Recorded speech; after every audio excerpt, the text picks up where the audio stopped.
दोस्तों, जैसे ही सर्दियों की शुरुआत होती है तो सबसे पहले हमारा करी पत्ता जो है वो खराब होना शुरू हो जाता है और 90% घरों में करी पत्ता बिल्कुल खत्म हो जाता है। आज की इस वीडियो में आपको सर्दियों में करी पत्ते की केयर आप कैसे कर सकते हैं और बिल्कुल पेड़ के जैसा हरा भरा और घना आप इसको कैसे बना सकते हैं, पत्तियों का कलर भी चेंज नहीं होगा और ऐसी खाद जो है आप लोगों से शेयर करने वाली हूं जिससे कि आपका करी पत्ता अगर सूख गया है या फिर पत्तियां जो है का कलर चेंज हो गया है, पत्तियां बहुत कम हो गई हैं, तो उनके लिए जो है वो बहुत ही बढ़िया सा खाद जो है साबित होने वाला है। तो वीडियो को एंड तक जरूर देखिएगा जिससे कि आपको सारी की सारी जो इंफॉर्मेशन है वो मिल सके। तो चलिए वीडियो को कर लेते हैं शुरू। मैं हूं आपकी होस्ट पारुल और एक बार फिर से आप सभी का स्वागत करती हूं माय नेचर मैनिया में।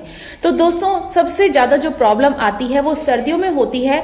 जो कड़कड़ाती जो ठंड शुरू हो जाती है और कोहरे की मार से आपका पौधा जो है वो घना होना कम हो जाता है, पत्तियां सूख कर झड़ जाती हैं या फिर आप बहुत सारी पत्तियों को तो निकाल लेते हैं। बहुत सारे तरीके होते हैं अपने करी पत्ते को घना करने के, लेकिन हम इतनी सारी गलतियां करी पत्ते को लेकर करते हैं जिनके बारे में ज्यादातर लोगों को नहीं पता होता। तो सबसे पहली गलती हम क्या करते हैं, करी पत्ते में से जब भी हम पत्ते निकालते हैं तो पत्ते जो है हम हमेशा डंडी में से खींच लेते हैं और जो स्टेम्स होती हैं पतली पतली वो एज इट इज खड़ी रह जाती हैं। और सबसे गलत चीज हम अपने करी पत्ते के साथ करते हैं कि हम ऊपर की तरफ से लेना स्टार्ट करते हैं पत्तों को। आपको हमेशा नीचे से और जहां पर ज्यादा घनी लीव्स होती हैं वहां से एक लीव को जो है स्टेम समेत काट लेना है।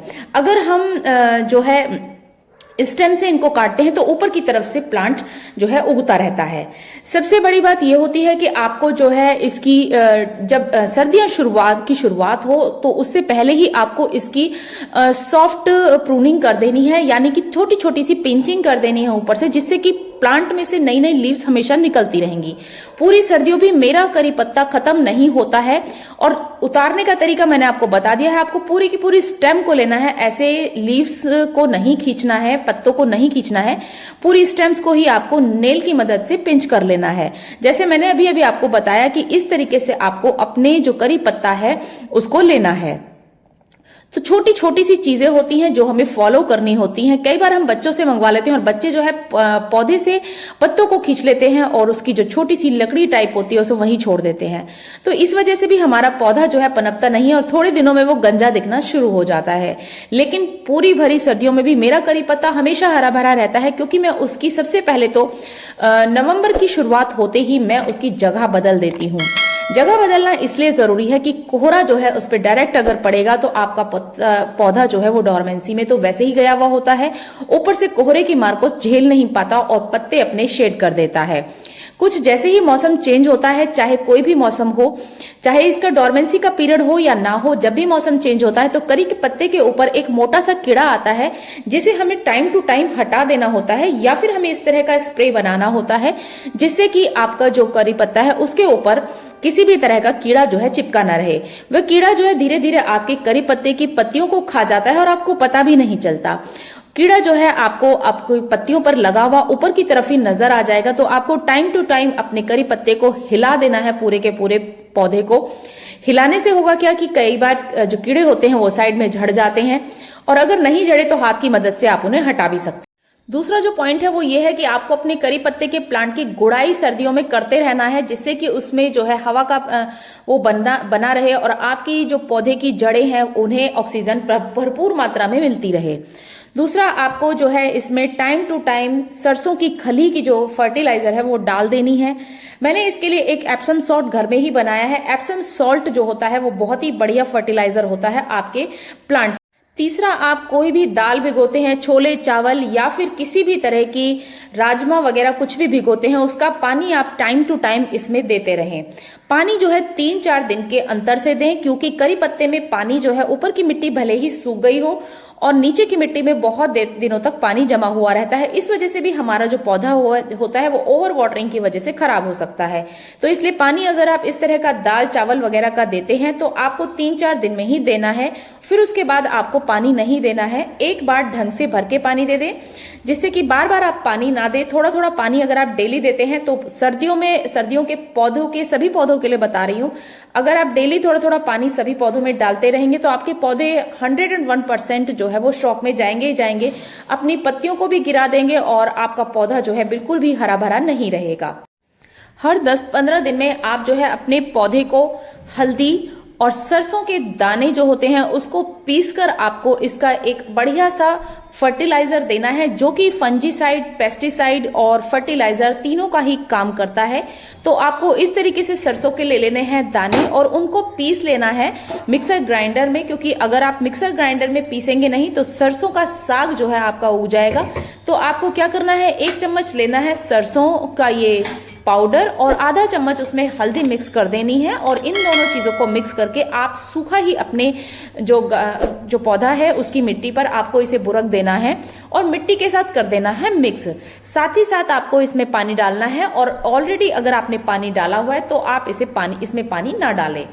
दूसरा जो है एप्सम सॉल्ट होता है, जो आपके पौधे को सर्दी की मार से भी बचाए रखता है और आपके प्लांट्स की जो ग्रीन पत्तियां होती हैं उन्हें ग्रीन रखने में काफी मदद करता है। अगर आपके पास मार्केट का एप्सम सॉल्ट है तो बहुत बढ़िया है। अगर एप्सम सॉल्ट मार्केट का आपके पास अवेलेबल नहीं है तो आप इस तरीके से नींबू के छिलकों को भिगोकर, मैंने 3-4 दिन तक नींबू के छिलकों को भिगो लिया था और अब जो है मेरे पास लिक्विड जो है मैंने उसको छान लिया है और ये नींबू के छिलकों का जो पानी है वो बिल्कुल एप्सम सॉल्ट का ही एक पर्याय होता है और आप इसका यूज जो है अपने प्लांट्स में कर सकते हैं। आप इससे जो है अपने किसी भी प्लांट में डाल सकते हैं, क्योंकि एप्सम सॉल्ट जो होता है वो आप किसी भी प्लांट में डालते हैं तो वो अच्छी फ्लावरिंग तो करता ही है, साथ ही साथ आपके जो पत्ते होते हैं उन्हें ग्रीन रखता है, उनको गिरने नहीं देता और आपका जो है पौधा हमेशा हरा भरा रहता है। वैसे तो मार्केट का सभी लोग एप्सम सॉल्ट यूज करते हैं, लेकिन अभी जो भी खाने के पदार्थ होते हैं जैसे कि हम करी पत्ते का अपने डेली यूज में काम लेते हैं तो हमें जो है कोशिश करनी चाहिए कि हम होममेड फर्टिलाइजर्स का ही यूज करें।